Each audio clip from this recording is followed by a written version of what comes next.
Guys, कैसे हो आप सब। आई होप आप सब ठीक होंगे। बालाजी स्टिचिंग क्लास में आप सभी का तहे दिल से स्वागत है।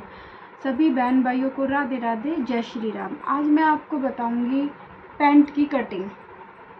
तो जो हमारा कस्टमर है उसकी पैंट की लंबाई 37 है, थाई 25 है और कमर 35 है और मोरी रखनी है हमें 13 इंच की। तो इसमें हम किस टाइप से कमर का निशान लगाएं, कितने पे हम आसन ले, कितने पे हम थाई ले और कितना हम मोरी का ले, तो वो आज मैं आपको सब बताऊंगी। ये है हमारी जो पैंट है उसके फ्रंट साइड की। अब देखो, कस्टमर की लंबाई है 37, तो 37 में हमें क्या करना है, 1 इंची टेप को ऊपर निकाल देना है और हमें इसकी लंबाई ले लेनी है 37। ये देखो, ये हमने 37 पे एक निशान लगा लिया और 3 इंच एक्स्ट्रा, ये हमने इसके ऊपर 3 इंच एक्स्ट्रा का निशान लगा लिया। ये फोल्डिंग का हो गया हमारा, ये हमारी तैयार लंबाई होगी। ऐसे हमने 1 इंच करके और ये एक स्ट्रेट लाइन बना ली। अब हमें जो कमर है कस्टमर की वो है हमारी 35। अब इसका क्या फार्मूला है, 35 कमर का 4th करेंगे तो इसमें हमारा हो जाएगा 8.75। उसके अंदर हम 2 इंच प्लस करेंगे। ये उस पैंट का मेजरमेंट है जो आगे से बेल्ट वाली होती है, पीछे से इलास्टिक वाली होती है, उसका हिसाब मैं आपको बता रही हूँ। तो हमारी जितनी कमर है उसका 4th हिस्सा करेंगे और उसमें हम 2 इंच प्लस करेंगे। 2 इंच प्लस किस लिए करते हैं, क्योंकि हमारे यहाँ पे प्लीट्स डलेंगी 1-1 इंच की, इसलिए हमने 2 इंच प्लस कर लिया। क्योंकि जो पैंट का है ना आगे का पार्ट बिल्कुल तैयार आना चाहिए। अब उसके बाद देखो, आसन हमने लिया है 10 इंच। अगर कोई ज़्यादा ही हेल्थी लेडीज़ है तो उसका हम 10.5 से 11, इससे ज़्यादा हमें आसन नहीं लेना। जितना बड़ा आसन होगा उतनी पैंट खिंचेगी और आसन फट जाएगा, ठीक है। कितनी भी मोटी औरत है उसका हमें लास्ट में 11 इंच तक लेना है। जब अगर लेडीज़ मोटी है तो बैक जो हिस्सा कटेगा ना वो हम बढ़ा लेंगे, आगे का नहीं बढ़ाएंगे। आगे का ज़्यादा बढ़ेगा तो आसन की लेंथ ज़्यादा हो जाएगी और वो फट जाएगा, ठीक है। उसके बाद आती है जी हमारी थाई है हमारी 25 इंच। तो 25 इंच में अगर किसी को ज़्यादा टाइट चाहिए तो 2 इंच प्लस कर लो, और जिसको लूज़ थोड़ा चाहिए कि उठने बैठने में दिक्कत ना हो उसमें हम 3 इंच प्लस कर लेंगे। अब 25 में 3 इंच प्लस किया, हमारा हो गया 28 इंच। अब 28 इंच का दूसरा हिस्सा कर लेंगे, कितना हो गया 14, ठीक है। ये हमने ले ली अपनी 14 इंच, ठीक है। अब जो हमें ये प्लिट्स के निशान लगाने हैं उसके लिए हमें क्या करना है, इसका हाफ कर लेना 14 का।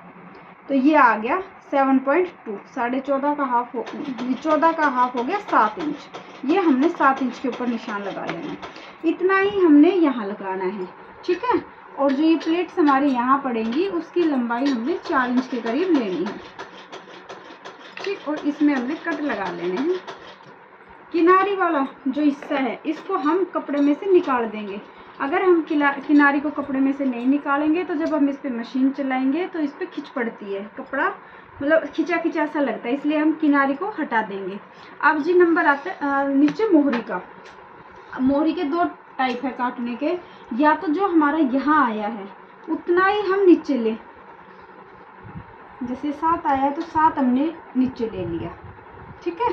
अब इस 7 में जितनी हमने मोहरी तैयार करनी है उसको हम 2 हिस्सों में डिवाइड कर लेंगे। जैसे हमारी मोहरी की लंबाई 13 है, ठीक है, तो 13 का आधा कितना हो गया 6.5, 6.5 का आधा करेंगे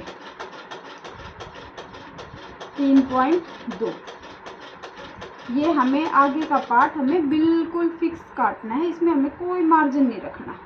ये 3.2 हमने करके और एक लाइन बना दी।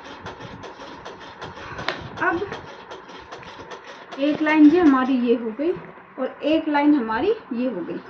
अब इस शेप पर से हम इसकी शेप देंगे। देखो, शेपर को हमने ऐसे रखना है, यहाँ नहीं रखना नीचे, शेपर को हमें ऐसे रखना है जहाँ हमारी पूरी लंबाई का निशान आया वहाँ से, और हम शेपर का इस टाइप से निशान लगा लेंगे, ठीक है। इस निशान से 1.5 इंच नीचे। अब इसको इस टाइप से पट्टी रख के और इसको हमने ऐसे कर देना है। तो ये देखो, ये हमारा कोना नहीं बनेगा। अगर हम इसको ऐसे करके ऐसे बना देंगे तो यहाँ पर कोना बन जाएगा। अब इसकी ये शेप हो गई, ठीक है। अब इसका निशान देखो, इसको भी हमें जहाँ लंबाई का निशान होता है वहाँ रखना है और वहाँ से हमने ऐसे इंची टेप को रखना, बाहर निकलता है इसको निकलने दो, कोई दिक्कत नहीं है। उसके बाद हमने ये और ऊपर करके और ऐसे निशान लगा देना है। अब इससे क्या होगा, इससे हमारा ये जो है चोंच सी नहीं बनेगी, कोना नहीं बनेगा। अगर यहाँ कोना बनता है तो ये पैंट नीचे से ऐसे खींचेगी, ठीक है। अगर हम इस शेप पट्टी को ऐसे रख के ऐसे निशान लगाएंगे तो देखो निशानों में भी फर्क आ जाएगा, ये अंदर की साइड इधर चला जाएगा, इतने से ही हमारी पैंट के निशानों में फर्क आएगा। अब जो ये हमारी जो ये गोलाई की शेप है ना, ये हमें ज़्यादा गहरी नहीं देनी होती, ये बस खाली आधा इंच की या 1 इंच के करीब, ठीक है। बस इतनी हम दे के और इसको यहाँ मिला देंगे, ठीक है। इसको हम ज़्यादा ऊपर तक भी सीधा नहीं, अगर हम इसको ऐसे खड़ी शेप दे देंगे ना तो ये यहाँ से खींचेगा आसन और फटने का डर होता है। तो ये हमारी जो पैंट है उसके फ्रंट पार्ट की कटिंग हो गई। अब देखो इसमें मैं दोबारा आपको समझा देती हूँ। कमर का हिसाब लगाना है, कमर का चौथा प्लस 2 इंच। आसन हमें 10 साढ़े 10, अगर ज़्यादा ही हेल्थी लेडीज़ है तो उसका 11 इंच के ऊपर। अब हमें दूसरा लगाना है थाई। थाई हमें लगानी है, थाई का जो भी नाप होता है उसमें 3 इंच प्लस करेंगे और 3 इंच प्लस करने के बाद उसका हाफ करेंगे, ठीक है। उसके बाद जो हमारा यहाँ पे बीच का सेंटर आया था 14 का हाफ आया था 7 इंच, वही 7 इंच का हमने ऊपर निशान लगाना है और वो ही 7 इंच का हमें नीचे निशान लगाना है। ऊपर ये 4 इंच की प्लेट डलेगी और नीचे जो ये 7 इंच का निशान है उसको हमने जितनी हमारी मोरी है उसका आधा इधर और आधा इधर इस टाइप से लगाना है। तो ये थी पैंट के फ्रंट पार्ट की कटिंग। अगली वीडियो में हम आपको पैंट के बैक पार्ट की कटिंग बताएंगे। सभी बहन भाइयों को राधे राधे, जय श्री राम।